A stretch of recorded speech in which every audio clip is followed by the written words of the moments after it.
now to give you an idea of some of the many critical initiatives the library has been involved with this past year. I'd like to welcome Patricia Uttaro, Director of the Monroe County Library System and the Rochester Public Library. Welcome to the 2020 Publishers Circle Library Celebration. Things are a bit different this year, but the library has managed to make it through the worst of COVID. Like the rest of the region, our library started shutting down March 16th. By March 20th, all operations had ceased and all RPL staff were working from home. That week in March saw the Central Library staff scramble to fulfill a variety of needs in the community. Thousands of library materials were borrowed by people frantically trying to prepare for being locked down at home for an unknown period of time. At the same time, we worked hard to ensure that all our staff, including FFRPL staff, had the technology they needed to keep connected at home. Central staff developed learning plans to use for their personal education to get them through the first weeks, when we still thought everything would be over in a month. Staff immediately pivoted services to the virtual environment, presenting dozens of virtual programs to thousands of people and purchasing ebooks, audiobooks, and other virtual content to satisfy the demand of our users. Use of the ebook platform, Overdrive, increased by 75% from April through September. As time went on, steps were taken to address staffing, and in May, about 2/3 of the RPL staff were furloughed by the city. During this time, all branch libraries were closed, but Central remained open for essential staff who continued to address facility, financial, personnel, and other operational issues. Central Library resumed curbside pickup of materials on May 18th, which was met with great enthusiasm by our patrons. Most staff returned to work August 3rd. Central and 4 branches reopened for in-person service on August 10th, along with 6 branches opening for curbside service. The RPL continues to provide a blend of services, both in-person and virtual, on a limited basis. We are cognizant of the continued risk of COVID exposure and sensitive to staff safety, so policies, procedures, programs, and services are constantly changing. Over the next few minutes, I'll share some of the specifics of the RPL COVID experience, beginning with the cornerstone of our early response, the Myfi loan project. On Sunday, March 15th, I and many other community leaders were included in a meeting at the Control Center at the Public Safety Complex on Scottsville Road. Led by the county executive and mayor, the discussion focused on shutting down the county.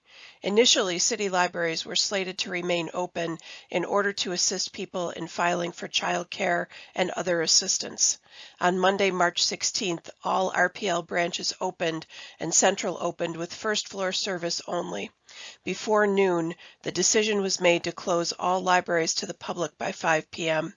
Central staff continued to report throughout the week and provided curbside service for people who needed materials.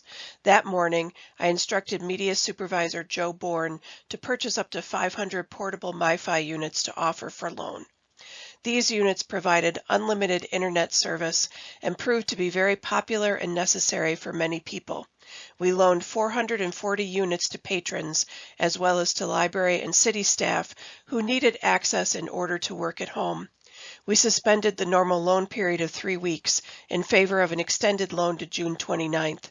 Without this service, 440 people would not have been able to do their schoolwork, professional work, or communicate with others while quarantined at home. FFRPL provided funding to pay for the first 2 months of this service. Once it became clear that staff and our community members would be working from home for quite some time, staff immediately began adding new content to our online products. Use of Overdrive, our primary source for ebooks and e-audiobooks, increased by 75% across the county and 71% just among city residents between April and September. More than 345,000 ebooks and 160,000 e-audiobooks were borrowed between April and September. Additionally, city residents had access to streaming video, audio, and ebook content via Hoopla. Staff also began to explore and purchase new databases to help our users get through quarantine. Those include Udemy, which provides instruction on everything from using Microsoft Word to fixing your car, Pronunciator, which several staff use to learn a new language, Medici TV, which provides free streaming of classical music, opera, and theater productions, and Creative Bug, which provides online tutorials for a variety of arts and crafts projects. Staff also rose to the challenge and figured out how to create and deliver programs online. These have been extremely popular, with many comments from participants encouraging us to continue to offer programs in this format even after we fully reopen. The Local History Division was the first to offer an online program, an episode of Rochester's Rich History focused on Mount Hope Cemetery. Offered via Zoom, this program maxed out at 100 participants as soon as it was opened. Other divisions and branches began offering virtual story times, craft programs, and even an original production of a play acted out by central staff. More than 600 virtual programs have been offered with an attendance of almost 17,000 viewers. As the weeks turned into months, we began to receive more and more requests for access to physical materials. In response, Central opened for curbside pickup service on May 18th. Run with a small number of circulation staff, the service was a hit from the very first day. People wanted to pick up holds, but they also wanted staff to just select books for them on particular topics. This request became so common that book bundles on specific topics are a common thing at most libraries now. As time went on, patrons really wanted to return their library materials. The Monroe County Library System had suspended fines through the end of June to remove one worry from our patrons' lives. However, Central and branches opened book drops for returns in early July. Early in April, the MCLS had instituted a 72-hour quarantine process throughout the system where all return materials would be held to ensure they were virus-free when put through delivery or back on the shelves. While there seems to be little evidence that the virus is spread through surface contact, we continue to be cautious and quarantine all return materials. You can see an example of a quarantine space in this slide of the Pittsford Library. Essential work continued through the shutdown, including the construction on the Rundle North Terrace. Bree Harrison has documented the progress of this construction, and some of her photos are shown here. We started with a big hole in the ground, which is now slowly filling in as the work progresses, on budget and on time. You can see the dramatic difference that the removal of the river wall has made in providing a new view of this beautiful waterway. This spot will be the location of an extended deck that will allow people to see the river close up and will provide programming space for the library. We expect a completion of the work, including installation of the public art piece, in fall of 2021. We also continued on the Technology Center in the Bausch and Lomb building. That was completed in early July. Staff returned to work on August 3rd and opened the Technology Center on August 28th.